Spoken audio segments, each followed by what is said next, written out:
लक्षवेधीवरून मंत्री उदय सामंत यांनी नाराजी व्यक्त केली आहे। एक वेळी एका विभागाच्या 12 लक्षवेधी इथेच राहण्याची व्यवस्था करावी, यावरून सामंत संतापलेले आहेत। लक्षवेधीवरून मंत्री उदय सामंत यांनी नाराजी व्यक्त केली आहे। एका वेळी एका विभागाच्या 12 लक्षवेधी असं सुद्धा त्यांनी म्हटलेलं आहे।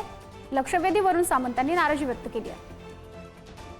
एखाद्या प्रश्नाचं उत्तर अनावधानानं जर चुकलं तर पुढच्या अधिवेशनावर त्या अधिकाऱ्यावर आणि त्या मंत्र्यावर हक्कभंग देखील येऊ शकतो।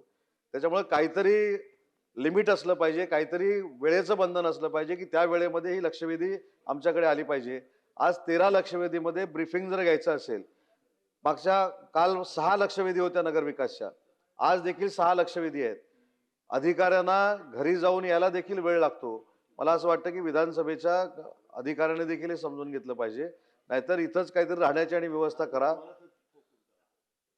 12-12, 13-13 लक्षवेधी ह्या एका दिवशी लावल्या जातात आणि एका डिपार्टमेंटच्या 5-5, 6-6 लक्षवेधी असतात। त्याच्यामुळे सदस्यांना देखील न्याय मिळत नाही।